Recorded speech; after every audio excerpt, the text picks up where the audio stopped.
রেলপথে গাঁজা পাচারের এক অবাধ মুক্তাঞ্চল হিসেবে ব্যবহার করছেন নেশাকারবারীরা।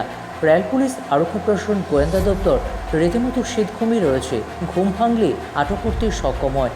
রেলপথে গাঁজা পাচারের সময় তেলিয়ামুড়া থানার পুলিশের হাতে আরও একবার 4 পাচারকারী সহ বিপুল পরিমাণে শুকনো গাঁজা আটক হয়েছে।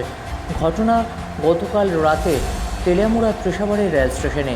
ঘটনার বিবরণে জানা গিয়েছে, রানী কমলাবতী এক্সপ্রেসে করে বহিরাজ্যে পাচারের উদ্দেশ্যে একটি অটোতে করে রবিবার রাতে তেলিয়ামুড়ার রেল স্টেশনে গাঁজা নিয়ে পাচারকারী যথাক্রমে রাহুল দাস, গোপেশ দেবনাথ, রাজু দাস, শান্ত দাস তাদের আটক করতে সক্ষম হয়েছে পুলিশ। তল্লাশি চালিয়ে 4 ব্যক্তির ব্যাগ থেকে 30 কেজি শুকনো গাঁজা উদ্ধার করতে সক্ষম হয়েছে পুলিশ, যার বাজার মূল্য কয়েক লক্ষাধিক টাকা হবে বলে জানিয়েছে পুলিশ আধিকারিকেরা।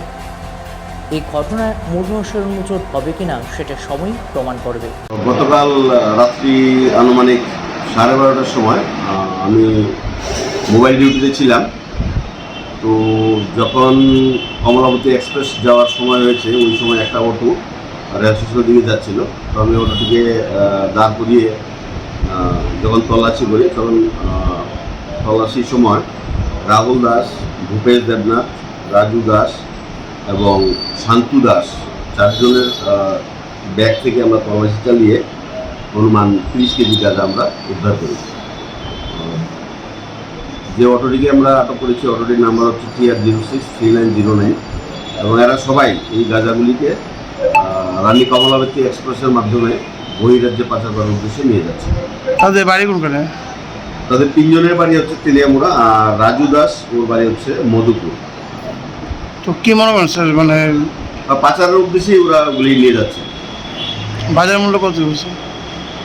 বাজার মূল্য হবে আনুমানিক করেন আটককৃত গাঁজার বাজার মূল্য আনুমানিক 4,50,000 টাকা। স্যার এটার সঙ্গে মানে যে অটোটি ধরা গেছে সেই অটো চালক কি স্যার ইনভলভ আছেন? আমরা বিষয়টি খতিয়ে দেখছি। এটা তদন্তাধীন, যদি জড়িত থাকে অবশ্যই আমরা ওনাকে এই মামলায় অভিযুক্ত করব। এখন পর্যন্ত মানে অ্যারেস্ট কতজন দেখা গেছে? এখন পর্যন্ত 4 জন অ্যারেস্ট হয়েছে। Bureau report, news top link.